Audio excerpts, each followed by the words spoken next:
প্রিয় শিক্ষার্থীরা, আমরা আমাদের তাপগতিবিদ্যা যে গত লেকচারটা আমরা নিয়েছিলাম, আজকে আমরা তার পরের যে অংশগুলো সেটা নিয়ে শুরু করছি।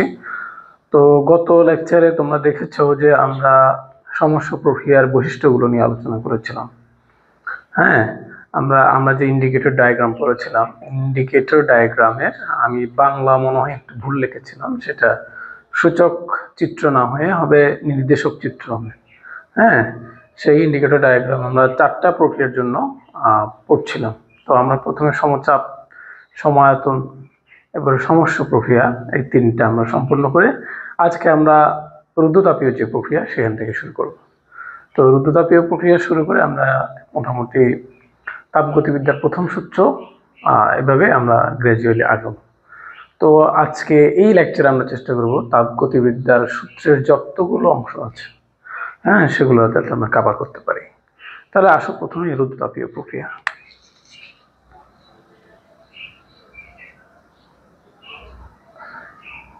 রুদ্রতাপ, এই রুদ্রতাপ কথাটা থেকে আমরা আসলে রুদ্রতাপীয় প্রক্রিয়ার সংজ্ঞাটা পেয়ে যাই। এখানে আমরা রুদ্ধ মানে কি, তাপ রুদ্ধ হয়ে থাকে, যেখানে মানে তাপ ঢুকতেও পারবে না, বের হতেও পারবে না, এই ধরনের একটা সিচুয়েশনকে আমরা বলছি রুদ্রতাপীয় একটা সিস্টেম বা প্রক্রিয়া। তাহলে যে প্রক্রিয়ায় কোনো সিস্টেমের তাপ স্থির থাকে, মানে তাপ ভিতর থেকে বাইরে আসতে পারে না, বাইরে থেকে তাপ ভিতরে যেতে পারে না, সেই প্রক্রিয়াকে বলা হচ্ছে রুদ্রতাপীয় প্রক্রিয়া বা অ্যাডিয়াব্যাটিক প্রসেস। যে প্রক্রিয়ায় কোন সিস্টেমের তাপ স্থির থাকে, মানে তাপের আদান প্রদান ঘটবে না, তাকে রুদ্রতাপীয় প্রক্রিয়া বলে।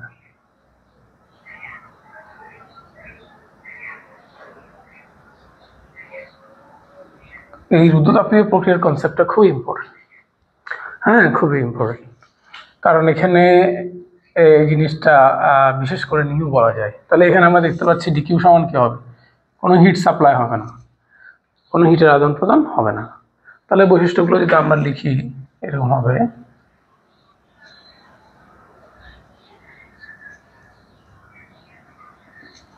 এক নাম্বার, তাহলে যেহেতু হিটের আদান প্রদান হবে না, আমরা জানি 3 ধরনের সিস্টেম আমরা বলেছিলাম।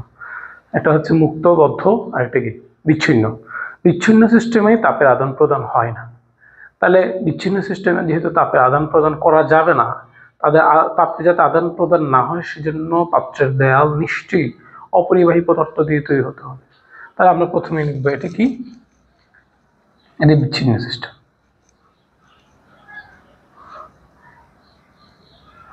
অর্থাৎ পাত্রের দেয়াল অপরিবাহী পদার্থ দিয়ে তৈরি।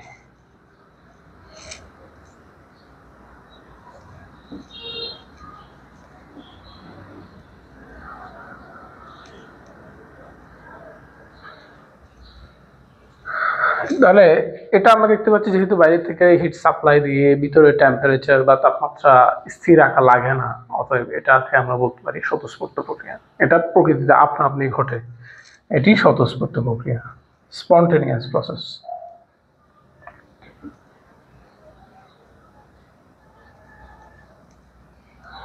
এবং এখানে নির্দেশক চিত্রটা কেমন হয়, নির্দেশক চিত্রটা হচ্ছে এই যে আমরা যে পিপি ডায়াগ্রাম শিখেছিলাম, হ্যাঁ, এদিকে ভি দিলাম, এদিকে পি দিলাম, এবং নির্দেশক চিত্র একটু খাড়া হবে। মনে আছে আমরা যে এরকম মোটামুটি একটু ফ্ল্যাট টাইপের নির্দেশক চিত্র এঁকেছিলাম সমস্যা প্রক্রিয়ার জন্য। হ্যাঁ, কারণ সমস্যা প্রক্রিয়ায় বাইরে থেকে যেহেতু হিট সাপ্লাই দেওয়া হয়, তাপ যেতে পারে, তাপ গিয়ে ভিতরে তাপমাত্রা সেম রাখে। অতএব কোনো একটা সিস্টেমের যদি তাপমাত্রা সেম থাকে, এর অর্থ হচ্ছে ওই সিস্টেমের যে অনুপরমাণুগুলো আছে তাদের ছুটি অনেকটা সেম, মানে অভ্যন্তরীণ শক্তি সেম রাখা হবে। তাহলে তাদের চাপও কি থাকবে, সেম থাকবে। মানে ছুটি যদি সেম থাকে, তাহলে এরা পাত্রের দেয়ালে সাথে সংঘর্ষে লিপ্ত হবে কম। আর গ্যাসীয় পদার্থের ক্ষেত্রে চাপ মানে তো পাত্রের দেয়ালের সাথে অণুগুলো কি পরিমাণ সংঘর্ষে লিপ্ত হচ্ছে সেটার একটা ধারণা দেয়। সেজন্য চিত্রটা অনেকটা ফ্ল্যাট ছিল, যে তাপমাত্রার পরিবর্তন হলেও আমরা দেখতে পেয়েছিলাম যে চাপের খুব বেশি পরিবর্তন হবে না। কিন্তু এখানে এখানে তাপমাত্রার পরিবর্তন খুব বেশি সিগনিফিক্যান্ট না, তাৎপর্যপূর্ণ না, কিন্তু যেহেতু বাইরে থেকে তাপ সরবরাহ করা হয় না, তাহলে সিস্টেমের ভিতরে তাপমাত্রা দ্রুত পরিবর্তন হয়। পরিবর্তন হইলেই কি হবে, এই যে চাপ পরিবর্তন হয়ে যায়, মানে খুব দ্রুত চাপের পরিবর্তন হয়ে যায়, মানে চাপ ফল করে। হ্যাঁ, এটা আমরা দেখতে পেলাম। আর বয়েলের সূত্রের রূপ, এখানে বয়েলের সূত্রের রূপে আমরা একটা নতুন একটা টার্মের সাথে পরিচিত হব, সেটা হলো PV to the power gamma সমান ধ্রুবক। এই যে এখানে একটা গামা দেখতে পাচ্ছি। হ্যাঁ, এই গামাটা হচ্ছে সিপি এবং সিবি, হ্যাঁ, স্থির চাপে মোলার আপেক্ষিক তাপ এবং স্থির আয়তনে মোলার আপেক্ষিক তাপ, এ ধরনের দুটো রাশির অনুপাত।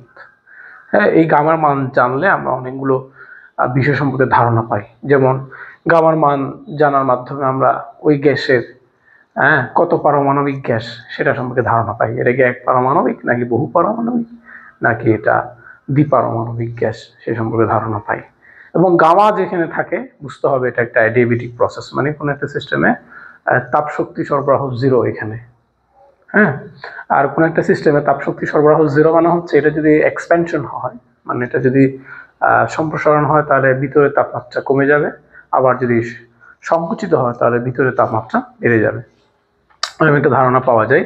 সেটা আমরা তাপগতিবিদ্যার প্রথম সূত্রের মাধ্যমে আমরা দেখতে পাই। তো এরপর আরেকটা বিষয় হচ্ছে কৃতকাজ।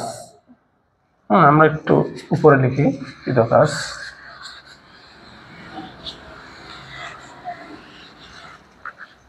তাহলে 5 নম্বরের কৃতকাজের সমীকরণটা হলো W = NR by gamma minus 1 into T1 minus T2। এটা আমরা খুব সহজে প্রমাণ করতে পারি।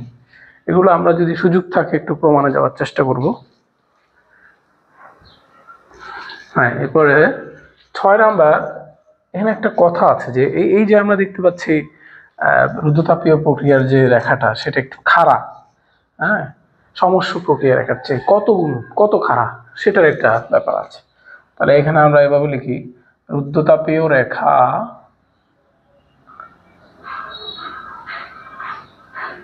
রেখার ঢাল সমান আমরা লিখব গামা ইন্টু সমস্য রেখার ঢাল। মানে এক কথায় গামা গুণ খাড়া, মানে সমস্য রেখার ঢালের চেয়ে রুদ্ধতাপীয় রেখার ঢালটা গামা গুণ খাড়া। এগুলো আমরা একটু মনে রাখবো। তো এগুলো মনে থাকলে আমরা আমাদের মোটামুটি সিকিউগুলো সলভ করা খুব বেশি সমস্যা হবে না। তাহলে এই পর্যায়ে আমরা তাপগতিবিদ্যার যে প্রথম সূত্র সেটাতে আমরা চলে যাই।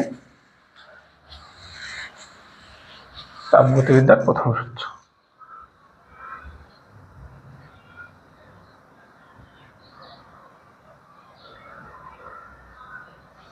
তাপগতিবিদ্যার প্রথম সূত্র পড়তে গেলে আমাদের মোটামুটি একটা সিস্টেম সম্পর্কে ধারণা লাগে। এখানে সিস্টেম মানে হচ্ছে কি ইঞ্জিনের একটা ধারণা দিতে হবে। যেমন আমরা পিস্টনযুক্ত একটা সিলিন্ডারের কথা বিবেচনা করব। ধরলাম এটা একটা সিলিন্ডার, এখানে একটা পিস্টন আছে, মানে ধরলাম এখানে পি চাপে টি তাপমাত্রায় ভি আয়তনে কিছু গ্যাস আছে, কেমন এরকম একটা সিচুয়েশন, এবং যার অভ্যন্তরীণ শক্তি হচ্ছে ইউ।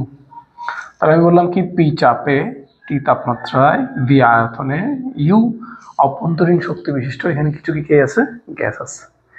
এই গ্যাসে যখন আমি বাইরের থেকে তাপ শক্তি সরবরাহ করব, যেমন আমি বাইরের থেকে তাপ শক্তি সরবরাহ করব, লিখিত পরিমাণ তাপ শক্তি যদি সরবরাহ করি তাহলে কি হবে? হ্যাঁ, আমরা বলেছিলাম তাপগতিবিদ্যা মানে কি, তাপগতিবিদ্যা হচ্ছে পদার্থবিজ্ঞানের সেই শাখা যেখানে তাপ সরবরাহ করলে কি পরিস্থিতি হয় সেটা নিয়ে আলোচনা করা হয়। তাহলে আমরা তাই করছি।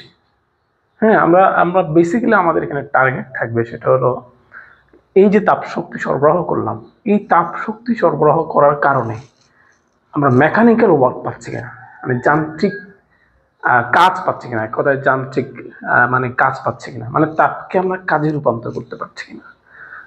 আমরা যদি এখানে তাপ শক্তি সরবরাহ করি আর এখানে তার ফলে যদি যান্ত্রিক কাজ হয়, তাহলে এর অর্থ হলো এই যে আমরা পিস্টনযুক্ত একটা সিলিন্ডার নিলাম, তাহলে এই যে পিস্টন যেটা সেটা উপরের দিকে চলে যাবে, মুভ করবে। হ্যাঁ, এখানে ওয়ার্ক করার কারণে এটা কি হবে, উপরের দিকে চলে যাবে। তার কোনো একটা কিছু মুভমেন্ট মানে কি, মুভমেন্ট মানে হচ্ছে যান্ত্রিক শক্তি, মানে কাজ পেয়ে গেলাম আমরা।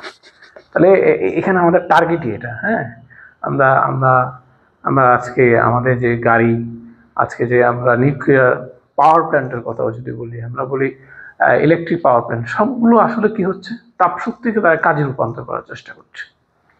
হ্যাঁ, এটা আমরা গ্রাজুয়ালি বোঝার চেষ্টা করবো, এটাই আমাদের মেকানিক্যাল ব্যাপার আর কি। তো এই জিনিসগুলো আমরা জানি বুয়েটের জন্য মেকানিক্যাল যে সাবজেক্টটা আছে সেখানে পড়ানো হয়। আর এখানে মেকানিক্যাল সাবজেক্ট মানে কি, ইঞ্জিন নিয়ে ডিল করে। এটা মোটর গাড়ির ইঞ্জিন হতে পারে বা এই জাতীয় ইঞ্জিন। হ্যাঁ, এটা হতে পারে বিমানের ইঞ্জিন হতে পারে, এটা যদি তুমি হায়ার সায়েন্সের দিকে যাই তাহলে। এবং সেজন্য অটোমোবাইলসটা মেকানিক্যাল ইঞ্জিনিয়ারিংয়ের একটা অংশ আর কি। এবং এই মেকানিক্যাল ইঞ্জিনিয়ারিং যারা ভালো করে, যারা এই মানে ভালো মেকানিক, তাদের চাহিদা খুব বেশি। তাহলে আমরা এখন এই যে তাপশক্তি সরবরাহ করলাম এই ধরনের একটা সিচুয়েশনে, সেটা কি করে সেটা আমরা দেখব। তাহলে আমরা যদি এই জায়গায় আমি যদি একটা পাত্রের কথা বিবেচনা করি, আমরা যারা ভাত রান্না করি, হ্যাঁ, এবং একটা পাত্র নিলাম, সেই পাত্রের মধ্যে আমি কি নিলাম, পানি নিলাম, পানি খেয়ে চাল দিলাম, চাপ দিয়ে যদি এখন আমি বাইরের থেকে তাপ শক্তি সরবরাহ করি তাহলে কি হবে,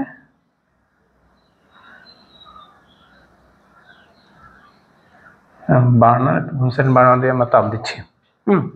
তাহলে কি হবে, আমরা জানি, আমরা যারা ভাত রান্না করি বা পানি গরম করেছি তারা আমরা জানি যে কিছুক্ষণ পরে একটু একটু শব্দ শোনা যাবে। শব্দটা কিছু শব্দ, এই যে এখানে যে পানিগুলো আছে সেই পানিগুলো যে উত্তপ্ত হচ্ছে, উত্তপ্ত হয়ে পানির অণুগুলোর মধ্যে ছোটাছুটি বেড়ে যাচ্ছে। ছোটাছুটি বেড়ে যাওয়ার কারণে এরা পাত্রের দেয়ালের সাথে কি হবে, সংঘর্ষ লিপ্ত হবে।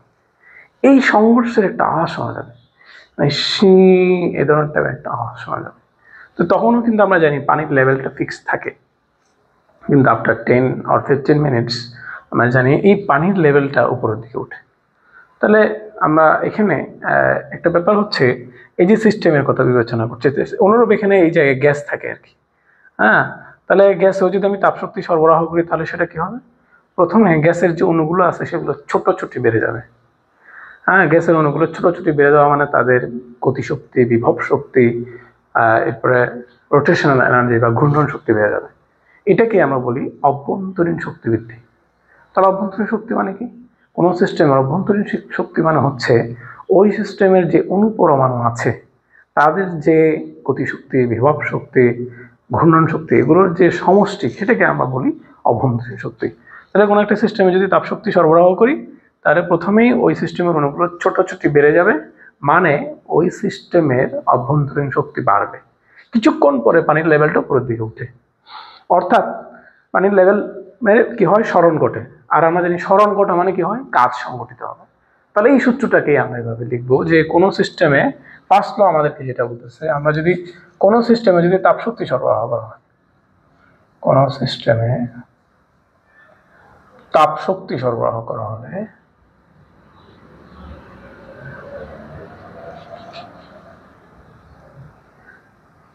তার কিছু অংশ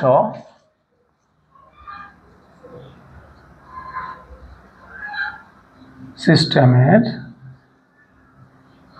অভ্যন্তরীণ শক্তি বৃদ্ধি করে,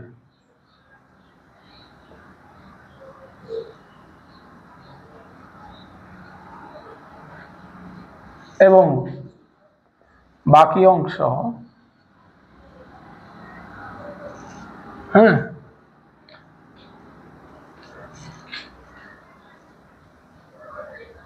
এই যে আমরা কোনো একটা সিস্টেম ইউজ করলাম, তাপশক্তি সরবরাহ করলাম, তার কিছু অংশ অভ্যন্তরীণ সিস্টেমের অভ্যন্তরীণ শক্তি বৃদ্ধি করলো, হ্যাঁ, বাকি অংশ কি করবে, এবং বাকি অংশ বাহ্যিক কাজ সম্পাদন করবে, বাহ্যিক কাজ সম্পাদন করবে।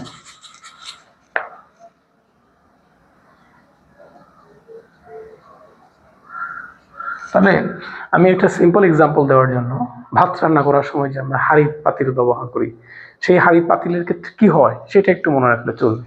আমরা জানি তাপশক্তি সরবরাহ করলে প্রথমে সিস্টেমের মধ্যে একটা আওয়াজ শোনা যাবে, মানে আয়তন পানির লেভেল বৃদ্ধি না পেয়ে পানির অণুগুলোর মধ্যে ছোট ছোট বেড়ে যায়, মানে অভ্যন্তরীণ শক্তি বৃদ্ধি হবে।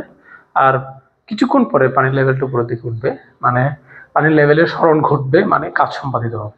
তাহলে আমি লিখতে পারি কোনো একটা সিস্টেমে যদি আমি ডিকিউ পরিমাণ তাপ শক্তি সরবরাহ করি, তার প্রথম অংশ সিস্টেমের অভ্যন্তরীণ শক্তি বৃদ্ধি করে, ইন্টারনাল এনার্জিকে আমরা এই যে চেঞ্জ অফ ইন্টারনাল এনার্জি, হ্যাঁ পরিবর্তন, সেটাকে ডি ইউ দ্বারা বোঝাচ্ছি, আর বাহ্যিক কাজ সম্পাদনকে ডি ডাব্লিউ দ্বারা বোঝাচ্ছি। তাহলে এটা মানে সরবরাহকৃত তাপ শক্তি,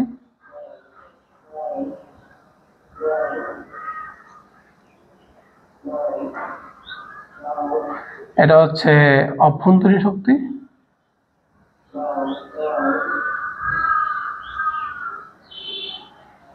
ডিডব্লিউ মানে হচ্ছে কি বাহ্যিক কাজ সম্পাদন।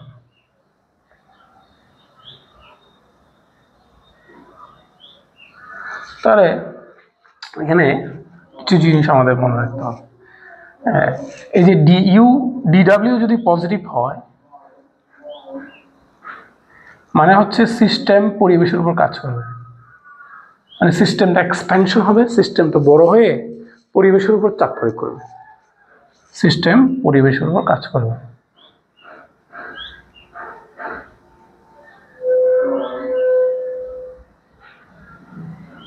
আর ডিডব্লিউ যদি নেগেটিভ হয়, মানে এর অর্থ হচ্ছে পরিবেশ সিস্টেমের উপর কাজ করবে, মানে সিস্টেমটা কি হয়ে যাবে, সংকুচিত হবে, পরিবেশ বাইরে থেকে চাপ প্রদান করবে। আবার যদি ডিইউ যদি মানে ইন্টারনাল এনার্জি যদি পজিটিভ হয়, তাহলে বোঝা যাচ্ছে যে সিস্টেম উত্তপ্ত হবে, মানে সিস্টেমের তাপমাত্রা বাড়বে। আর যদি ডিইউ যদি নেগেটিভ হয়, তাহলে সিস্টেম ঠান্ডা হবে, মানে এই জিনিসগুলো আমাদের একটু মনে রাখতে হবে এখান থেকে। হ্যাঁ, তাহলে আমরা আসলে মানে তাপগতিবিদ্যার প্রথম সূত্র মানে আমরা পেলাম ডিকিউ সমান ডিইউ প্লাস ডিডব্লিউ। আমরা পদার্থবিজ্ঞান আমরা জানি যে শুধুমাত্র ইনওয়ার্স ব্যাখ্যা দেওয়ার মধ্যে আমরা সীমাবদ্ধ থাকি না, প্রকৃতিতে যে ঘটনাগুলো আমাদের সামনে সংঘটিত হচ্ছে সেগুলোর আমরা গাণিতিক ব্যাখ্যা প্রদান করি, মানে গণিতের সাহায্যে আমরা কি করবো, ব্যাখ্যা করতে যাব। সেজন্য পদার্থবিজ্ঞানটা যদি বলি অ্যাবিট ডিফিকাল্ট হয়, এই গণিতের কারণে হয়। যাদের গণিতের আইডিয়া কম বা গণিতকে যারা ভয় পায়, গণিত দেখলে যারা সামনের দিকে আগাতে চায় না, পদার্থবিজ্ঞানের মজা তারা বুঝতে পারে না। তাহলে আমরা মানে আরো সামনে আরো অনেকগুলো ম্যাথমেটিক্স আমরা সামনে পাবো। তাহলে আমরা পড়ছিলাম তাপগতিবিদ্যা, মানে এই তাপের প্রভাব নিয়ে আলোচনা করছিলাম। বেসিক্যালি আমরা তাপগতিবিদ্যা মানে তাপের প্রভাবটা আলোচনা করছি এখানে কোথায়, গ্যাসীয় পদার্থে। গ্যাসীয় পদার্থের এই আইডিয়াতে আমরা যেতে যেতে কোথায় গিয়েছি, আমরা করেছি কি, আমরা একটা মানে এই যে এই কনসেপ্টটা আমাদের মাথায় রাখতে হবে। একটা সিলিন্ডারের কথা বিবেচনা করব, এই যে সিলিন্ডার, সেই সিলিন্ডার পিস্টনযুক্ত সিলিন্ডার, এখানে পি চাপে, টি তাপমাত্রায়, ভি আয়তনের এবং ইউ অভ্যন্তরীণ শক্তি বিশিষ্ট কিছু পরিমাণ গ্যাস আছে। সেই গ্যাসে যদি আমি বাইরের থেকে ডিকিউ পরিমাণ তাপ শক্তি সরবরাহ করি, সেই তাপ শক্তি কি করবে, প্রথমত সিস্টেমে অভ্যন্তরীণ শক্তি বৃদ্ধি করবে এবং বাকি অংশ বাহ্যিক কাজ সম্পাদন করবে, মানে আমাদের এই পিস্টনটা সামনের দিকে চলে যাবে। তাহলে আমি পিস্টনটা যদি ধরা যাক, এনিওয়ে আমার এই পিস্টনটা যেটা আমি নিলাম সেটা সামনের দিকে চলে গেল ডিএক্স পরিমাণ, ধরলাম ডিএক্স। তাহলে কাজ কত সংঘটিত হচ্ছে, আমরা সেই কাজের পরিমাণটা বের করতে যাবো এখন এখানে। তাহলে আমরা জানি ডিডব্লিউ সমান, আমরা জানি, আমরা ছোটবেলায় পড়ে আসছি, মানে এখানে যে পরিমাণ বল প্রয়োগ করবে সে বল ইন্টু সরণ। হ্যাঁ, বল যেদিকে সরণ যদি সেদিকে হয়, তাহলে এফ ডিএক্স কস কি হয়, 0 হয়। মূলত আমরা পদার্থবিজ্ঞানে তোমাদের যে সমীকরণটা কাজের জন্য শিখাই সেটা হচ্ছে কি, ডাব্লিউ সমান এফ এস কস থিটা। এখানে এফ এস মানে ডিএক্স, কস থিটা মানে 0, সেই জন্য এখান থেকে এফ ডিএক্স চলে আসে, কস 0 সমান 1 যেহেতু। আবার আমরা জানি এই যে এখানে আমি বল সমান লিখলাম, বল বল বল আমরা জানি চাপ পি সমান কি F/A। তাহলে পি সমান যদি F/A হয় তাহলে এখান থেকে আমরা খুব সহজে F সমান PA লিখতে পারি, PA ইন্টু ডিএক্স। হ্যাঁ, তাহলে আপনারা বলেন এখন AdX মানে কি লেখা যায়? হ্যাঁ, আমি এই যে আমার যে পিস্টনটা, সেই পিস্টনের ডিএক্স পরিমাণ কি হলো, তার সামনের দিকে চলে গেল। সেটা এই যে পিস্টনের একটা কি আছে, ক্ষেত্রফল আছে। তাহলে পিস্টনের এটা তো আমি তো হোয়াইট বোর্ড মানে তো 2D আঁকলাম, আসলে এটা কি 2D? এটা তো পিকচারটা 3D হবে। 3D পিকচার মানে কি, মানে পিস্টনটা এরকম হবে, ঠিক না?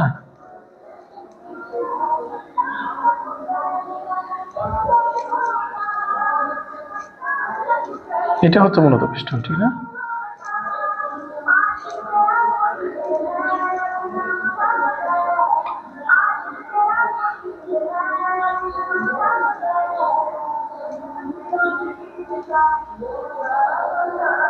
এই যে এখন এই ফেসটা সামনে দিকে যাচ্ছে, তাহলে তার ক্ষেত্রফল মানে তো এটা।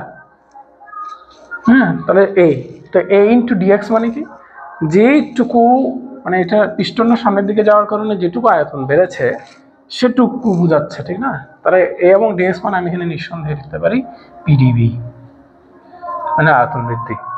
তাহলে আমার আমার আমার আমার তাহলে তাপগতিবিদ্যার ফার্স্ট ল বা প্রথম সূত্রটা এরকম দাঁড়ায় যে কিউ সমান DU প্লাস PdV। এই যে বলেছিলাম কিছুক্ষণ আগে ম্যাথামেটিক্স। হ্যাঁ, আমরা ম্যাথামেটিক্সকে সামনে নিয়ে আগাম, আমরা। তাহলে ডিকিউ সমান আমরা PdV পেলাম। এখন এটাকে আবর্তন করে আমরা এখন আমাদের পড়ালেখাগুলো সাজাবো। ডিকিউ সমান DU প্লাস PdV, এটাকে আবর্তন করে আমরা আমাদের পড়ালেখাটা সাজাবো। তাহলে আমরা এই যে কিছুক্ষণ আগে যে দেখিয়েছি যে সমস্যা প্রক্রিয়াকৃত কাজ, তাহলে এই যে একটা সিস্টেম, কোনো একটা পিস্টনযুক্ত সিলিন্ডারের মধ্যে P চাপে, T তাপমাত্রায়, V আয়তনের এবং U ইন্টারনাল এনার্জি বিশিষ্ট কিছু কি আছে, গ্যাস আছে। এই গ্যাসে আমি ডিকিউ পরিমাণ তাপশক্তি সরবরাহ করলাম বাইরে থেকে। এই যে একটা সিস্টেম, এই সিস্টেমটা কাজ করতে পারে কিভাবে, দুভাবে কাজ করতে পারে। একটা হলো, যেহেতু আমি বাইরে থেকে তাপশক্তি সরবরাহ করছি, তাহলে এই সিস্টেমটাকে বলবো সমস্য প্রক্রিয়া। আর যদি বাইরের থেকে তাপশক্তি সরবরাহ করতে না দিয়ে তাকে সম্প্রসারিত হতে দিই বা সংকুচিত হতে দিই, তাহলে সেটা হবে রুদ্ধতাপীয় প্রক্রিয়া। তাহলে এই সিস্টেমগুলো অ্যাপ্লাই করলে কি হয় সেটা আমরা দেখব। তাহলে এই সিস্টেম প্রথমটাকে আমি সমস্যা প্রক্রিয়া ধরলাম, বাইরে থেকে যেহেতু তাপশক্তি সরবরাহ করছি, ফলে তারা ইন্টারনাল এনার্জি পেয়ে যায়, পরবর্তীতে কাজ সংঘটিত হয়। তাহলে কৃত কাজ কত? এখানে এই কৃত কাজটাই হচ্ছে সমষ্ণ প্রক্রিয়াকৃত কাজ। তাহলে আমি যদি ভাবে দেখি সমষ্ণ প্রক্রিয়াকৃত কাজ,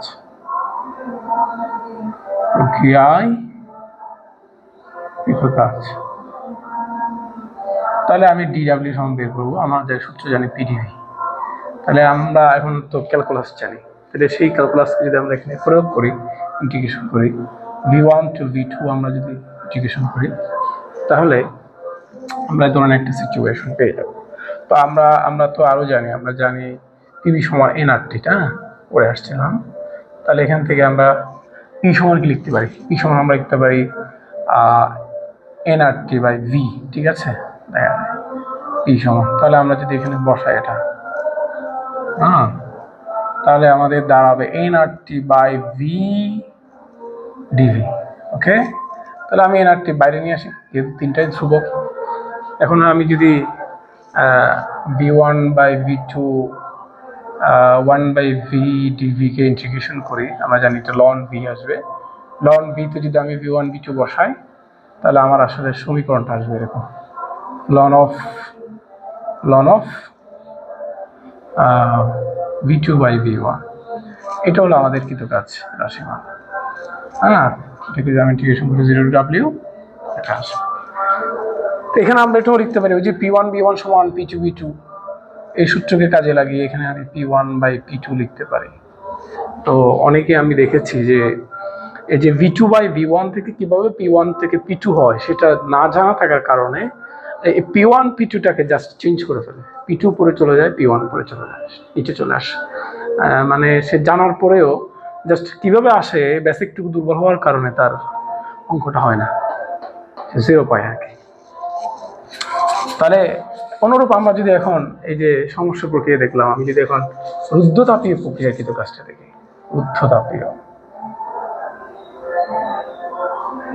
রুদ্ধতাপীয় প্রক্রিয়াকৃত কাজ মানে আমরা জানি যেখানে ইন্টারনাল এনার্জি পরিবর্তন হবে, মানে ডিকিউ পরিমাণ কি হবে, ডিকিউ 0 হবে, এই সিস্টেমে ডিকিউ 0। তাহলে ডিকিউ 0 হলে আমরা জানি তাপগতিবিদ্যা ফার্স্ট ল থেকে আমরা ডিকিউ জায়গায় 0 লিখবো, ডিইউ সমান প্লাস ডিডাব্লিউ লিখবো।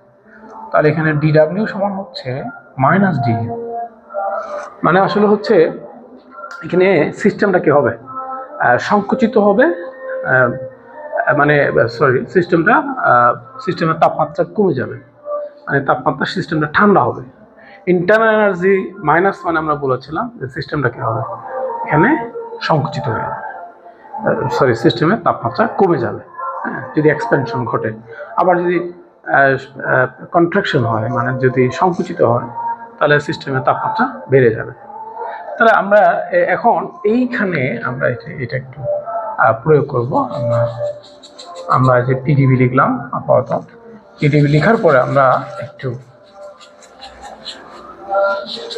পিডিবি ইকুয়াল টু এনআরটিতে গেলাম। পিডিবি ইকুয়াল টু এনআরটি, এই সূত্রকে আমরা টি এর সাপেক্ষে ব্যবকলন করব। তাহলে টি এর সাপেক্ষে যদি আমরা এখানে ব্যবকলন করি,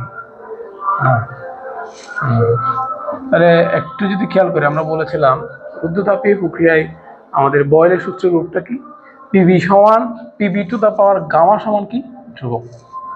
তাহলে আমি এখান থেকে যদি পি সমান বের করি, তাহলে nRT by V to the power gamma হবে।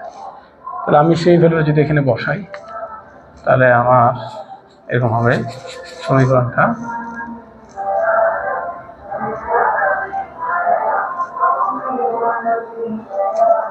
এই তাহলে আমি যদি এখন এনআরটি বাইরে নিয়ে আসি, বাইরে নিয়ে এসে যদি আমরা এখন কাজ করি, কেমন, V to the power gamma, তাহলে মাইনাস গামা লেখা যায়,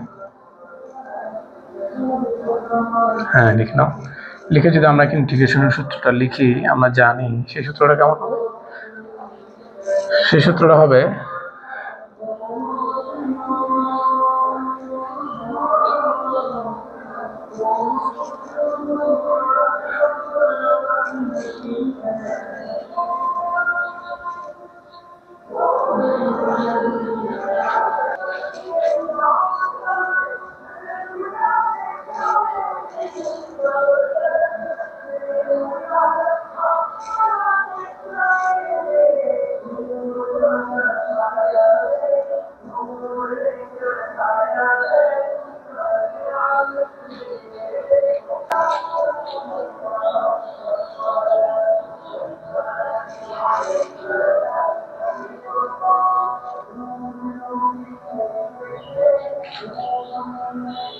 আমরা যদি একটু দেখি, তাহলে আমি এখানে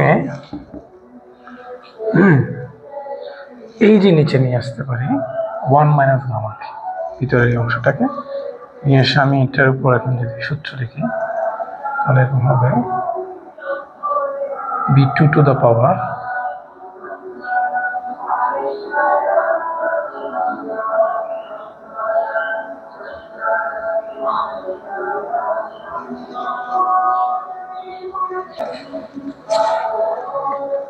যদি আমরা এটা দেখে লিখি এনআরটি বাই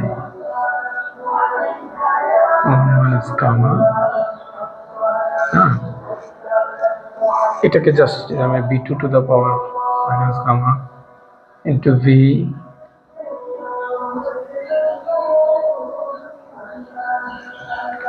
লিখলাম। তাহলে আমরা আবার জানি,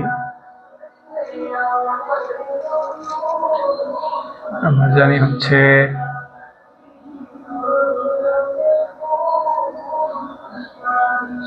P1 V1 to the power gamma সমান P2 V2 to the power gamma. এখন একটা জিনিস আমাদের জানা আছে, মানে কে ধ্রুবক।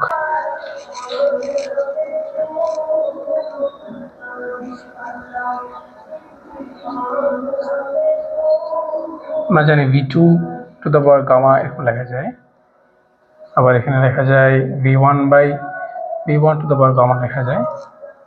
তাহলে এটা সমান আমরা জানি nRT। তাহলে তাই যদি হয় এখানে আমি এই যে V2 to the power gamma সমান কি লিখতে পারি? V2 to the power gamma সমান nRT বাই P2। তাহলে nRT বাই 1 মাইনাস গামা এখানে লেখা যায় V2 divided by V2 to the power gamma সমান লিখতে পারবো nRT বাই P2 মাইনাস এখানে অনুরূপভাবে লিখতে পারবো nRT ডিভাইডেড বাই P1। আমি যদি এরকম লেখা যাবে তখন 1 মাইনাস গামা ইন্টু এটা যদি nRTটাকে কমন নিয়ে ফেলি তাহলে এই nRTর সাথে কাটা যাবে। দেন এখানে হবে P2 V2 minus P1 V1। আবার আমরা জানি P2 V2 মানে কি T2, sorry nRT2 nRT2 minus nRT1। হ্যাঁ,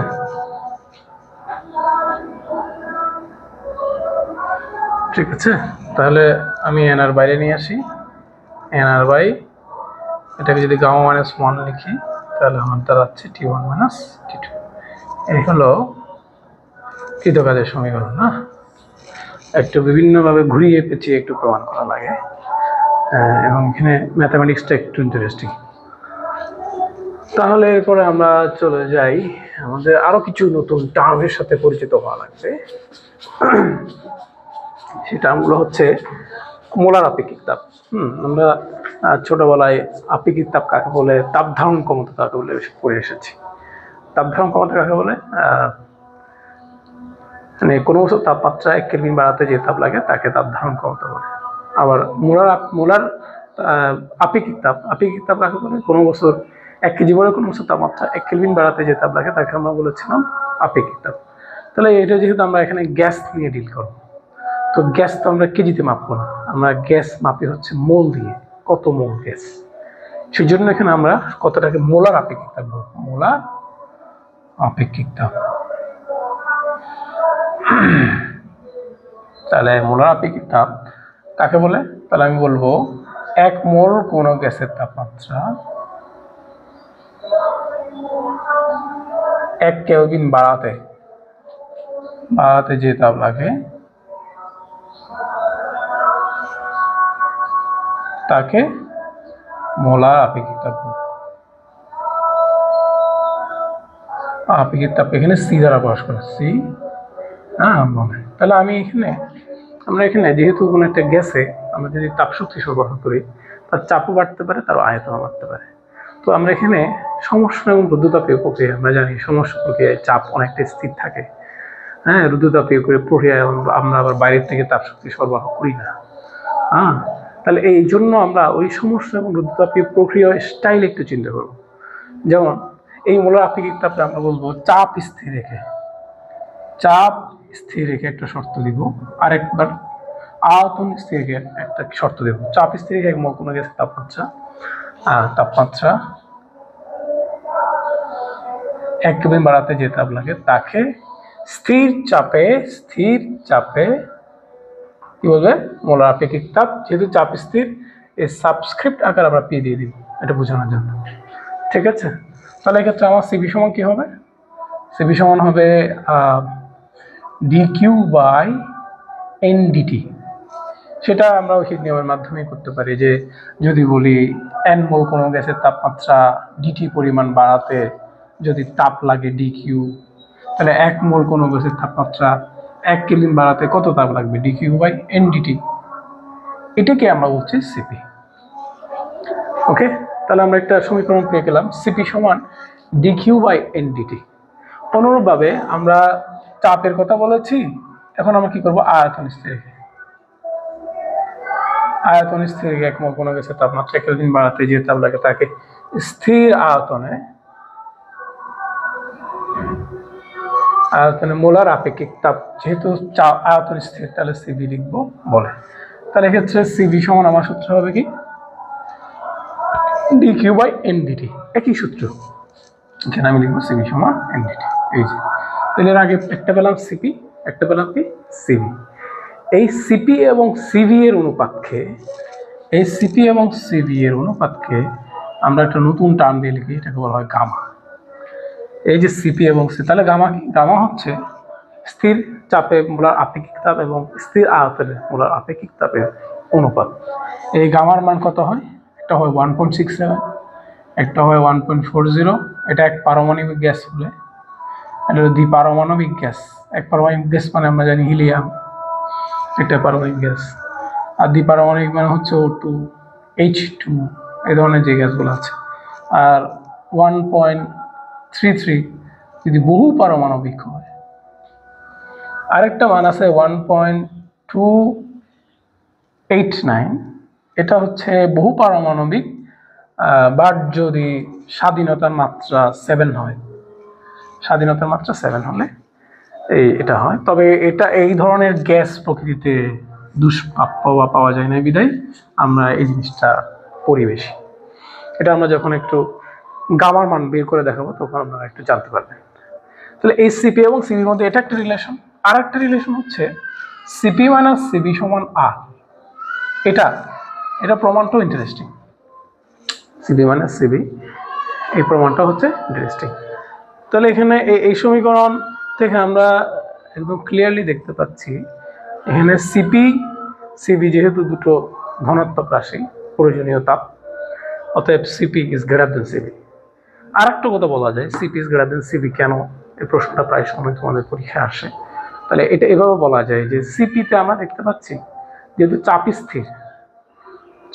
স্থির, সেজন্য এখানে অভ্যন্তরীণ শক্তি বৃদ্ধি কম বা বাহ্যিক কাজ সম্পাদন হবে। কেমন? চাপ স্থির, যেটা আমরা দেখতে পাচ্ছি কোনো একটা সিস্টেমে ডিকিউ সমান ডিইউ প্লাস পিডিবি, তাহলে বা ডিডাব্লিউ। তাহলে এখানে আমরা কি করতেছি? চাপ স্থির থাকলে আমরা এই সিস্টেমে আমরা তাপ শক্তি নিচ্ছি কি জন্য? দুটো কাজের জন্য। একটা হলো অভ্যন্তরীণ শক্তি বৃদ্ধি এবং আরেকটা হলো বাহ্যিক কাজ সম্পাদনের জন্য। কিন্তু সিবি এর ক্ষেত্রে আমরা তাপ শক্তি নিচ্ছি কয়টা কাজের জন্য? শুধুমাত্র একটা কাজের জন্য, সেটা হলো কি অভ্যন্তরীণ শক্তি বৃদ্ধির জন্য, যেহেতু তার কোনো বাহ্যিক কাজ নেই। যেহেতু ডিভি, ভি স্থির মানে কি? আয়তন স্থির মানে যেহেতু ডিবিডাব্লিউ সমান পিডিবি, মানে এটা যেহেতু 0, অতএব তার কোনো বাহ্যিক কাজ নাই। অতএব আমাদেরকে এখানে আমরা দেখতে পাচ্ছি যে সিপি এর ক্ষেত্রে আমরা বেশি পরিমাণ তাপ নিচ্ছি। মানে সিপি এর এই সিস্টেমটা রান করার জন্য আমাদের বেশি পরিমাণ তাপের প্রয়োজন দেন সিবি, সেজন্য আমরা লিখি CP is greater than CV. এই প্রশ্নটা আমরা দুভাবে অ্যান্সার করতে পারি। তাহলে আমরা এখানে এই যে লিখলাম, এখন আমরা আরেকটা সমীকরণ যে এখানে লিখলাম সিপি এবং সিবির মধ্যে একটা রিলেশন, সেটা হলো সিপি মাইনাস সিবি সমান আর। এটা একটু আমরা প্রমাণে যাব, সিপি মাইনাস সিবি সমান আর, এই প্রমাণে যাই। প্রমাণটা খুব ইন্টারেস্টিং। ওই যে আমরা একটা এক্সাম্পল দিয়েছিলাম, এটা আমাদের মাথায় থাকতে হবে যে পিস্টনযুক্ত একটা সিলিন্ডার। পিস্টনযুক্ত সিলিন্ডার আমরা জানি এখানে পি চাপে, টি তাপমাত্রা, ভি আয়তনের এবং ইউ ইন্টারনাল এনার্জি বিশিষ্ট গ্যাস আছে। সেই গ্যাসে আমরা বাইরের থেকে তাপ শক্তি সরবরাহ করলে অভ্যন্তরীণ শক্তি বৃদ্ধি হবে ডিইউ, চাপে পরিবর্তন হবে ডিপি, আয়তনের পরিবর্তন হবে ডিভি, এরপরে বাহ্যিক কাজ সম্পাদন করবে সে। তাহলে এখানে আমরা লিখতে পারি এইখানে তাপগতিবিদ্যার প্রথম সূত্র আমরা লিখতে পারি ডিইউ প্লাস পিডিবি। এটা নিঃসন্দেহে লেখা আছে।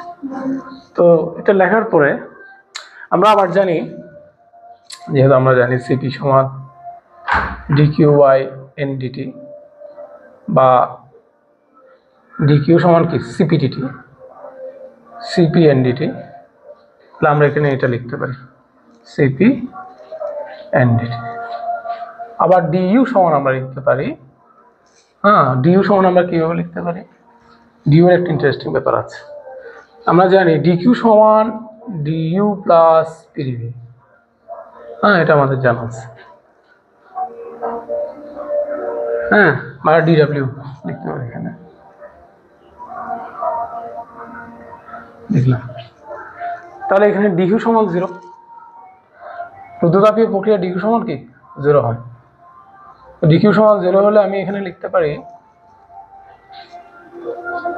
সরি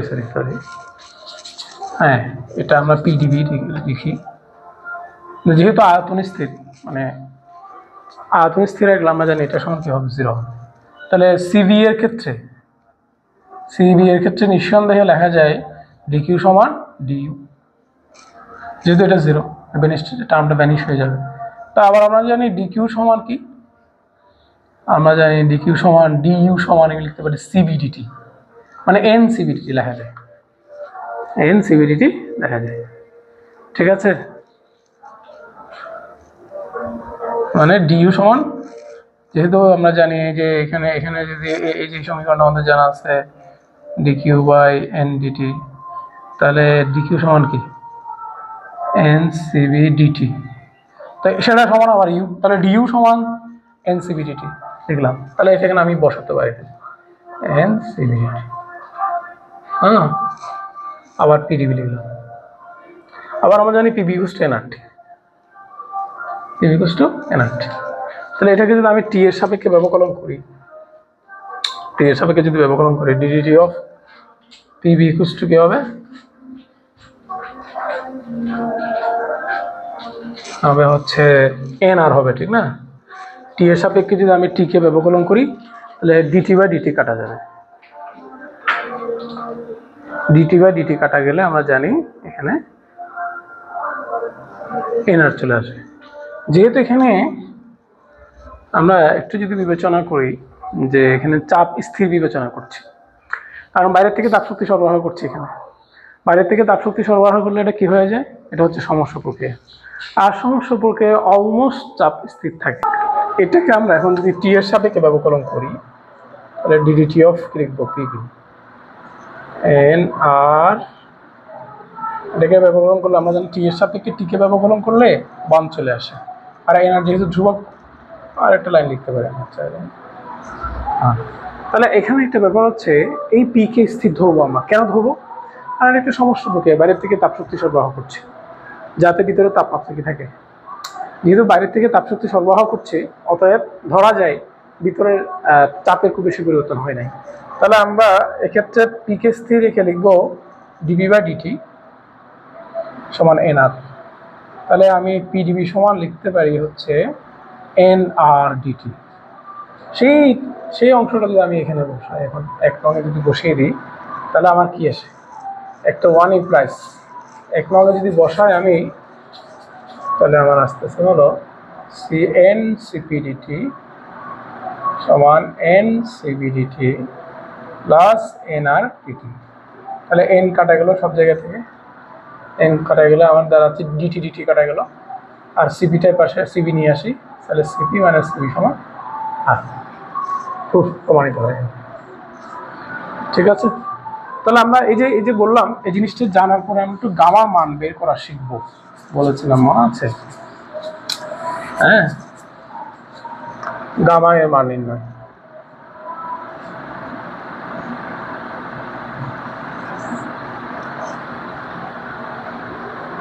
গামা এর মান নির্ণয়, তো গামা এর মান নির্ণয় আমরা এক পারমাণবিক, দ্বিপারমাণবিক, বহু পারমাণবিক হলে কেমন হয় সেটার থেকে আমরা জানবো। আমরা জানি গামা সমান সিপি বাই সিবি।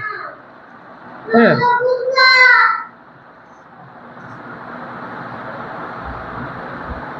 হ্যাঁ, সিবি বাই সিবি এটা থেকে আমরা বের করতে পারি। তো আমাদের এখানে সিবি সমান একটা জিনিস জানতে হবে, সেটা হলো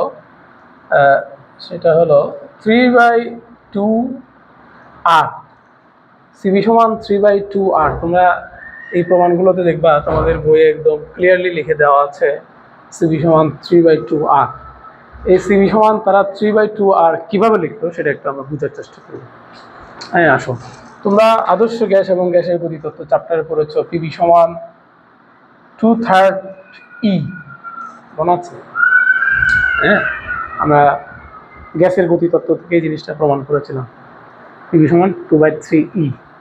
তাহলে এখান থেকে লেখা যায়, তাহলে ই সমান হচ্ছে যে পিবি সমান যেহেতু এনআরটি, তাহলে এনআরটি সমান, তাহলে এক মোল গ্যাসের জন্য হলে এনআর, এন সমান 1, তাহলে এন সমান 2/3 E বা ই সমান হবে 3/2RT। খেয়াল করো।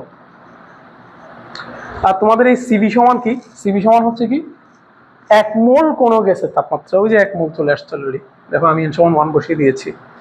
এক মোল কোনো গ্যাসের তাপমাত্রা 1 কেলভিন বাড়াতে তো এটা হচ্ছে 3/2 হচ্ছে টি কেলভিন বাড়াতে তাপমাত্রা।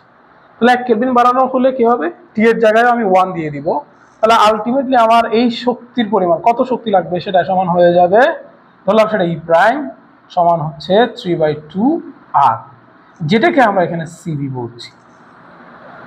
ইন্টারেস্টিং, এই জিনিসটা একটু বুঝাই দিলাম যে আসলে তারা কিভাবে এখানে সিবি সমান 3/2r লিখলো এক পারমাণবিক গ্যাসের ক্ষেত্রে। এক পারমাণবিক গ্যাস মানে আমরা জানি যেটার স্বাধীনতার মাত্রা হচ্ছে কত, 3। স্বাধীনতার মাত্রা 3 হলে কি হবে, শক্তি হবে 3/2RT, মানে হাফ আর করে প্রত্যেকটা স্বাধীনতার মাত্রা যদি হিসাব করি তাহলে 3টা স্বাধীনতার মাত্রায় 3টা হাফ আর, 3টা যোগ করলে হবে 3/2R। তাহলে 3/2R এটা জানার পরে আমরা এই সমীকরণটা ব্যবহার করে আমরা আলটিমেটলি বের করে ফেলতে পারি। তাহলে সিবি সমান আমরা জানি CV plus R divided by CV. এখানে সিবি মানে হচ্ছে 3/2R যোগ আর ডিভাইডেড বাই 3/2R। তাহলে আলটিমেটলি আমাদের এখানে যে ভ্যালুটা আসবে সেটা হচ্ছে 1.67। আপনারা করে দেখেন। ওকে, তাহলে অনুরূপভাবে এটা হলো আমি এক পারমাণবিক গ্যাসের ক্ষেত্রে দেখালাম। দ্বিপারমাণবিক গ্যাসের ক্ষেত্রে কি হবে, দ্বিপারমাণবিক গ্যাসের ক্ষেত্রে অনুরূপভাবে এই যে সিবি সমান তারা এখানে যেহেতু দ্বিপারমাণবিক গ্যাসের ক্ষেত্রে আমরা জানি স্বাধীনতার মাত্রা 5, সেজন্য 5/2R লিখবে এখানে। তাহলে 5/2R লিখলে আমি যদি এখানে সেই ভ্যালুগুলো বসাই CV plus R divided by R, তাহলে উপর হবে 5/2R plus R divided by 5/2R। তাহলে আমরা যদি ক্যালকুলেশন করি এটা আসবে 1.40। ইন্টারেস্টিং। হ্যাঁ, বহু পারমাণবিক গ্যাসেরটা আরো ইন্টারেস্টিং। বহু পারমাণবিক গ্যাসের ক্ষেত্রে আপনারা দেখবেন আপনাদের বইয়ে সরাসরি এখানে তারা 3R লিখেছে, 3R। তাহলে আমি এই জিনিসটা এভাবে লিখি, আমরা জানি হাফ আর, এটা হচ্ছে প্রত্যেক স্বাধীনতার মাত্রা বরাবর শক্তি। কত শক্তি, হ্যাঁ, যদি মানে 1 কেলভিন তাপমাত্রা বাড়ানোর জন্য, না হলে তো হাফ আরটি হবে, তাহলে এখানে আমি যদি 1 কেলভিন গ্যাসের জন্য বসিয়ে দিই তাহলে হাফ আর হয়ে গেল। তাহলে প্রত্যেক স্বাধীনতার মাত্রা বরাবর 1 কেলভিন তাপমাত্রা বাড়াতে যে শক্তি প্রয়োজন সেটা হচ্ছে কি হাফ আর। কিন্তু আমরা জানি বহু পারমাণবিক গ্যাসের দুটো স্বাধীনতার মাত্রা আছে, একটা হচ্ছে 6, একটা হচ্ছে 7। 6টা খুব কমন, মানে 6 স্বাধীনতার মাত্রা বিশিষ্ট গ্যাসটাই বেশি পাওয়া যায়, সেজন্য এখানে তারা 6 বসিয়ে দিয়েছে। তাহলে আলটিমেটলি কত আসে, 3R। এভাবে 3Rটা আসে। তাহলে এই 3Rটা যদি আমি জানি দেন এখানে যদি আমি বসাই সিবি প্লাস আর, সি মানে 3R plus R divided by R 3R, তাহলে এখানে আলটিমেটলি আসবে 1.33। কিন্তু আমি বলেছিলাম স্বাধীনতার মাত্রা বহু পারমাণবিক গ্যাসের জন্য আরেকটা আছে, সেটা হলো কত, 7। তাহলে সেটা যদি হয় আমরা যদি সেটা বসাই এখানে হাফ ইন্টু আর ইন্টু 7 যদি বসিয়ে দিই স্বাধীনতার মাত্রা, তাহলে এখানে যদি সেটা বসাই তাহলে 7/2 ইন্টু আর, এখানে নিচে হবে 7/2 ইন্টু আর, দেন এটা হবে 1.289 এর মতো আসবে এই ভ্যালুটা। কিন্তু যেহেতু এই গ্যাসটা আসলে বাস্তবে এক্সিস্ট করে না, সেজন্য আমরা এই গামায়ের মানটা আমরা দেখি না। হ্যাঁ, আমরা দেখি সচরাচর এই বহু পারমাণবিক গ্যাস বললে আমরা 1.33 এই জিনিসটা দেখি। তাহলে আমরা এই গামা সম্পর্কে একটা ধারণা নিলাম। গামায়ের গুরুত্ব আমাদের সবার জানা আছে, এই গামায়ের গুরুত্ব লেখো, এটা পরীক্ষা আসে। গামার গুরুত্ব মানে আমরা এখানে গামা যদি জানি তাহলে কোন একটা গ্যাসের ন্যাচার সম্পর্কে ধারণা পাই, সেটা কি এক পারমাণবিক নাকি দ্বিপারমাণবিক নাকি বহু পারমাণবিক, সে ধারণাটা পাই। হ্যাঁ, এরপরে গামায়ের যখন গামা মানে বুঝাবে এটা একটা রুদ্ধতাপীয় প্রক্রিয়ায় গ্যাসের মধ্য দিয়ে শব্দের বেগের একটা সমীকরণ পাওয়া যায়, বি সমান গামা পি বাই রো। হ্যাঁ, এটা আমরা উপরে ক্লাসে করবো। এই gamma P by rho, sorry রোটাকে একটু বার করে দিই, এটা হলো গামার মান, আর এটা হলো পি হচ্ছে গ্যাসের চাপ, রো মানে হচ্ছে মাধ্যমের এই ঘনত্বকে বোঝাচ্ছে। এটা হলো মানে গ্যাসের কঠিন পদার্থের মধ্য দিয়ে শব্দের বেগের ক্ষেত্রে আমরা এই গামা পাই না, কিন্তু বায়বীয় পদার্থের ক্ষেত্রে আমরা এই গামাটা পাই। এটা একটা কারেকশন, এটা আমরা হয়তো আমাদের সময় ইন্টারমিডিয়েট সিলেবাসে ছিল বলে আমরা পেয়েছিলাম, কিন্তু তোমাদের এটা উপরে ক্লাস করতে হবে। তাহলে আমরা এই যে গামা গুরুত্ব সম্পর্কে এই কথাগুলো আমরা লিখবো যদি পরীক্ষায় আসে। তাহলে এই যে আমরা একটা জিনিস লিখলাম, আমরা রুদ্ধতাপীয় প্রক্রিয়া করলাম, আমরা আমরা আমরা জানি রুদ্ধতাপীয় প্রক্রিয়ায় বয়েলের সূত্রের রূপ হচ্ছে PV to the power gamma সমান ধ্রুবক। তো সেটা কিভাবে আসে আমরা একটু বোঝার চেষ্টা করব।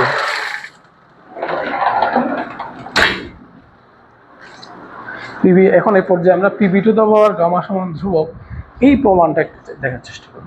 খুবই ইন্টারেস্টিং। এই প্রমাণগুলোকে আমি লালন করি। কেন করি? এই প্রমাণের মধ্যে প্রতি ছাত্র আসলে ছোট ছোট অনেকগুলো বেসিক আছে। যে এই বেসিকগুলো বুঝবে, যার মাথায় থাকবে, পদার্থবিজ্ঞান তার জন্য খুবই সহজ, ইন্টারেস্টিং। সে কখনো বলবে না পদার্থবিজ্ঞান তার জন্য কঠিন, মাথায় ঢুকে না, এরকম বলবে না।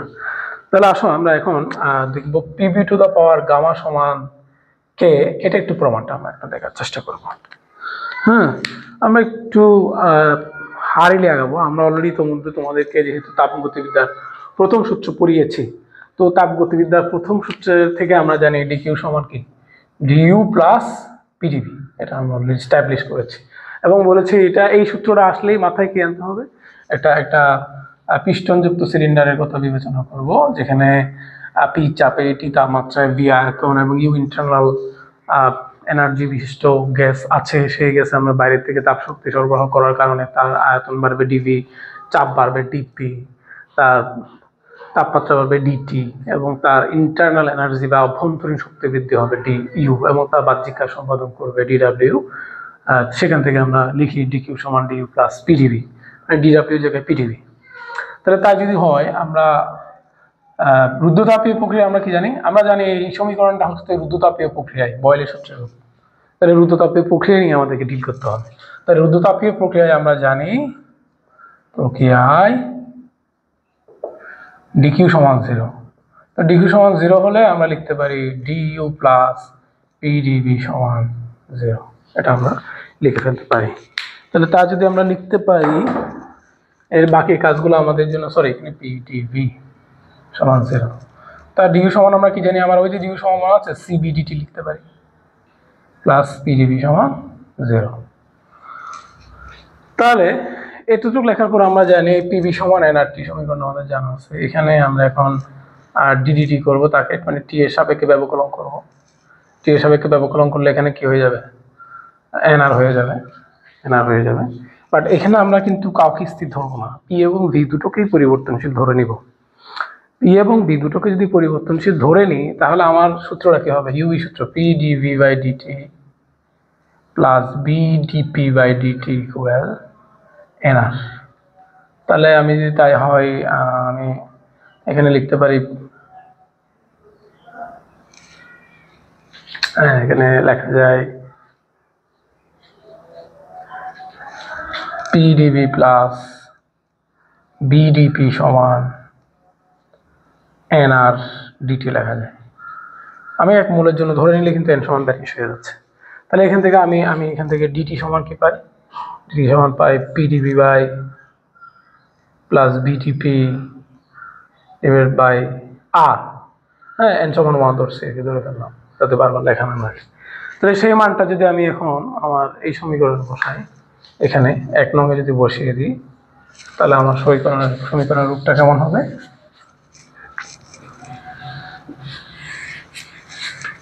আমি এখানে বসিয়ে দিই সিবি ইন্টু ডিটি এর জায়গায় লিখবো P dV plus V dP divided by R plus P dV equals to 0। এখন যদি আমরা তাকে আরেকটু এক্সটেন্ড করি, হ্যাঁ, আর দিয়ে যদি গুণ করে দিই, তাহলে আসবে CV PDV plus VDP plus R PDV সমান 0। আর সমান আমরা কি জানি? সিবি মাইনাস আর সমান আমরা জানি সিবি মানে সিপি মানে সিবি সমান আর। তাহলে সেটা যদি বসিয়ে আমরা গুণ করে ফেলি, এখানে একটা কাজ করি নাই, সিবি দিয়ে উপরে গুণ করি নাই, তাহলে এখানেও একটা সিবি হবে। হ্যাঁ, আর সমান সিপি মানে সিবি। তাহলে একসাথে আমি পিডিএম করি, CP PDB minus CV P dV সমান 0। কেউ কাটা যায় কি? হ্যাঁ, সিপি পিডিবি কাটা যাচ্ছে। তাহলে আমার আর থাকতেছে যে আমার থাকতে হলো CV CP PDV plus CV PDV. Okay, CP PDB minus CV PDV. Okay, তাহলে এখানে সিপি সরি আমি কাটাটা ভুল হয়েছে, তাহলে এখানে কাটা যাবে হচ্ছে সিবি পিডিবি, এটা কাটা যাবে, এটা নয়। হ্যাঁ, তাহলে এখন আমি কি করব, বাকি যেটা আছে এটাকে আমি সিপি দ্বারা ভাগ করব, সরি সিবি দ্বারা ভাগ করবো, এটাকে সিবি দ্বারা ভাগ করি। সিবি দ্বারা ভাগ করলে সিবি সিবি কাটা যাবে, বিডিপি হয়ে যাবে, এটা হবে CP by CV into P dV equal to 0 হয়ে গেল। হ্যাঁ, তাহলে আমি এটা সমান গামা লিখতে পারি, V dP plus gamma into P dV সমান 0 লেখা যায়। তাহলে যদি লেখা যায় আমি এরপর আমি কি দ্বারা পিবি দ্বারা ভাগ করব। হ্যাঁ, উভয়পক্ষে পিবি দ্বারা ভাগ করলে এখানে তাহলে পিবি নিচে পিবি যদি চলে আসে তাহলে বিবি কাটা যাবে, টিপি বাই পি হয়ে যাবে, এটা gamma into dV by V হয়ে যাবে সমান 0 হবে।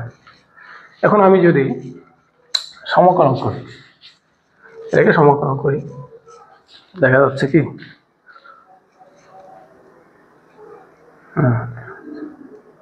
এটাকে যদি আমি সমাকলন করি, ইন্টিগ্রেশন করলে তাহলে আমার কি আসবে, আমরা জানি ইন্টিগ্রেশন 0কে ইন্টিগ্রেশন করলে কি হয়ে যাবে, এটা ধ্রুবক হয়ে যাবে। হ্যাঁ, ধ্রুবক হয়ে যাবে। আর আমরা জানি ডিবি বাই পি সমান কি লন পি, লন পি, এটা রিজন হচ্ছে ln P plus gamma into ln V equals to K, বা আমি লিখতে পারি গামাটাকে উপরে দিয়ে দিব, ln P ln V to the power gamma লেখা যায়, আপনারা জানেন। তাহলে এখানে লন অফ লেখা যায়, আমরা জানি যোগের ক্ষেত্রে গুণ হয় কে। আবার আমি যদি এক্সপোনেনশিয়াল নিই তাহলে PV to the power gamma সমান exponential to the power k সমান তাও ধ্রুবক কে। এই হলো PV to the power gamma সমান ধ্রুবক। যেখান থেকে আমরা পাই P1 V1 সমান P2 V2 আর P1 V1 to the power gamma সমান P2 V2 to the power gamma, এই সমীকরণটা আমরা এখান থেকে পাই। তাহলে দেখুন এগুলো ছাড়া আমাদের চলবে না, তাহলে আমি এখানে লিখতে পারি P1 V1 to the power gamma সমান P2 V2 to the power gamma. তাহলে আরেকটা ব্যাপার হচ্ছে এখানে এই যে এটা লেখার পরে আমরা চাইলে এখানে আর একটু মানে সাজাতে পারি এটাকে, যেহেতু আমরা জানি পিবি সমান এনআরটি, তাহলে এনআরটি যদি হয় তা আমরা যদি এখানে P1 সমান লিখে তাহলে লিখবো V1 by nRT 1 V1 to the power gamma সমান B2 to the power gamma divided by NRT2 এটা লেখা যায়। তো এনআর কাটা যাবে পক্ষ থেকে, আমাদের এখানে যেটা থাকে সেটাকে আমরা লিখতে পারি T1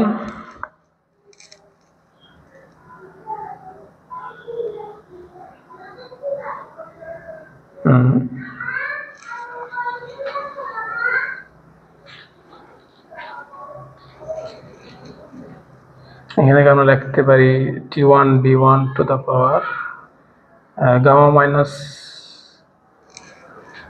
T1 B1 to the power gamma minus NR কাটা গেল। আমরা একটু আগাই, পি সমান, তাহলে পি সমান হবে, একটু আমরা উল্টো লিখেছি, সেজন্য একটু প্রবলেম হচ্ছে। এখানে P1 সমান হবে NR T1 বাই V1, আর এখানে হবে NR T2 বাই B2। হ্যাঁ, দেন NR কাটা, দেন আমাদের এখানে দাঁড়াবে T1 B1 to the power gamma minus 1 সমান T2 B2 to the power gamma minus 1। এটা একটা সমীকরণ, এইটাও আমাদের লাগে করার সময়। তো এই যে এখানে যদি আমি B1 এর মান বসাই এই সূত্র দিয়ে, তাহলে কি হবে, B1 এর মান বসালে হবে NR T1 বাই P1, এখানে যদি বসাই, এখানে যদি আমি আমার P1 ইন্টু লিখি nRT1 by P1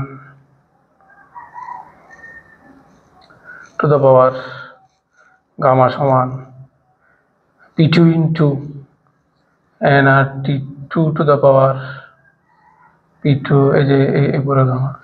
তাহলে এটাকে যদি আমরা একটু সিম্পলিফাই করি দেন হ্যাঁ এখানে এই nr টু দ্য পাওয়ার গামাটা কাটা যাবে, কাটা গিয়ে আসলে থাকবে হচ্ছে P1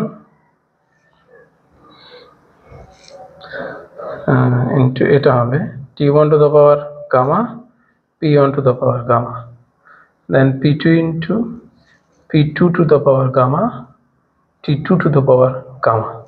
তাহলে এখান থেকে এটাকে মডিফাই করলে এরকম হবে T1 P1 to the power 1 minus gamma by gamma T2 P2 to the power 1 minus gamma by gamma. Sorry এখানে গামা থাকবে। এখন আমরা এই সমীকরণটাকে এরপরে কি করব,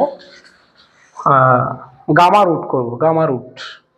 গামা রুট করলে এটা এরকম দাঁড়ায় যাবে, এখন দাঁড়াবে T1 1 minus gamma by gamma T2 P2 to power 1 minus gamma by gamma. এই হলো সমীকরণ। এটা আমাদের লাগে, এটা আমাদের লাগে।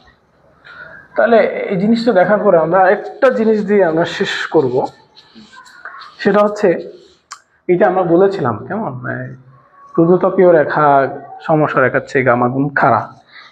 এটা তো বললে হবে না, এটা একটু প্রমাণ করে দেখাতে হবে আমাদের। তাহলে এটা পরীক্ষা আসে, দেখাও যে রুদ্রতাপীয় রেখা সমস্যা রেখার চেয়ে গামা গুণ খাড়া, এটা পরীক্ষা আসে। তাহলে আমি প্রথমে আসি সমস্যা রেখার ক্ষেত্রে। সমস্য রেখার ক্ষেত্রে যদি বলি তাহলে আমরা জানি সেটা কেমন আসবে। আমরা জানি এটা হলো বি, এটা হলো পি, আর এটা হচ্ছে কি সমস্যা রেখা। তো সমস্যা রেখার ক্ষেত্রে আমরা জানি PV to the power gamma সমান কি, পিবি সমান ধ্রুবক কে। তাহলে এটাকে আমি কি করবো, এখান থেকে আসলে কোন একটা রেখা কতটুকু খাড়া সেটা বের করার জন্য আমরা জ্যামিতি বা রেখা সরল রেখায় পড়ে আসছি যে তার ঢাল বের করতে হবে। তো তার ঢাল মানে কি, এখান থেকে আমি তার ঢাল বের করি, এখান থেকে তার ঢাল বের করলে হবে মানে কোনো একটা ঢাল বের করা মানে হচ্ছে তা এক্স অক্ষের ধনাত্মক দিকের সাথে কত কোণ উৎপন্ন করে, ঠিক না? এক্স অক্ষের ধনাত্মক দিকের সাথে কত কোণ উৎপন্ন করে, মানে তার টেনজেন্টের মান, টেনজেন্ট সমান লতি দুটি লম্ব বাই ভূমি লম্বকে, এই যে মানে ডিপি বাই ডিবি, এই ডিপি বাই ডিবি। হ্যাঁ, এটা বের করলে আমরা সে একটা ঢাল পেয়ে যাই। তাহলে আমি এখান থেকে ডিপি বাই ডিবি বের করার চেষ্টা করব। তাহলে আমি যদি টি এর সাপেক্ষে ব্যবকলন করি এটাকে, তাহলে কি হবে পি ডিবি প্লাস বিডিপি সমান 0। হ্যাঁ, এটাকে ব্যবকলন করলে পিডিবি প্লাস বিডিপি সমান 0, আর ধ্রুবককে ব্যবকলন করলে আমরা জানি 0 আসে। তাহলে এখান থেকে আমি যদি এখন ডিপি বাই ডিবি বের করি সেটা হবে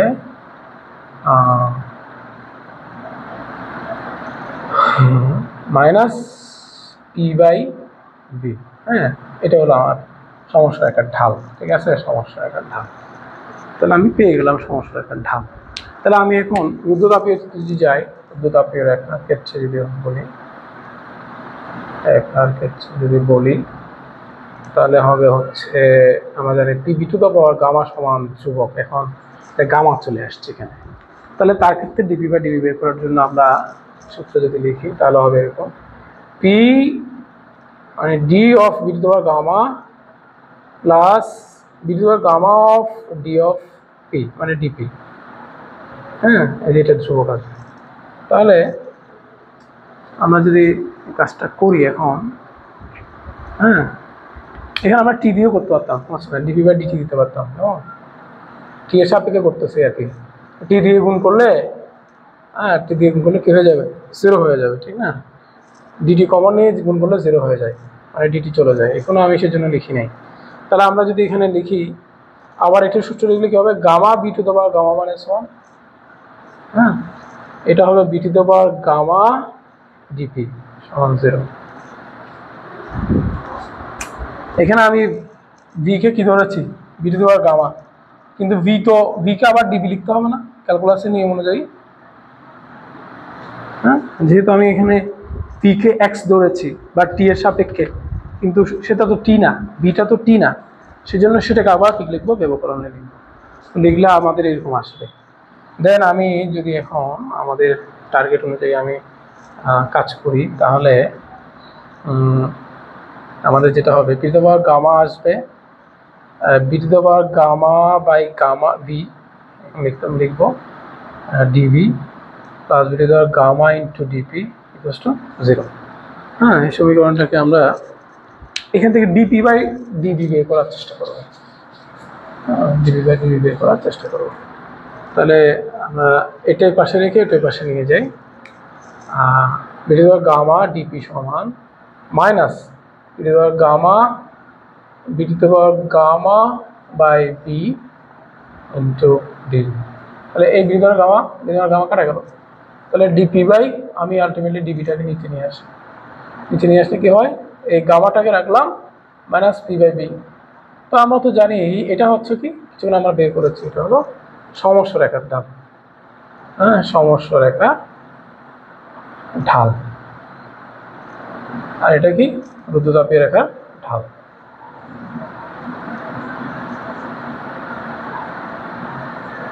তাহলে আমরা দেখলাম কি রুদ্ধতাপীয় রেখার ঢাল, সমস্যা রেখার গামা গুণ। হ্যাঁ, তাহলে আমরা অনেক দূর কভার করলাম, এগুলো আসলে বললাম বেসিক, এগুলো যদি আমাদের মাথায় থাকে তাহলে আমাদের কোনো প্রবলেম হবে না। নেক্সট ক্লাসে আবার দেখা হবে। নেক্সট ক্লাসে আমরা তাপগতিবিদ্যার দ্বিতীয় সূত্র এবং কার্নো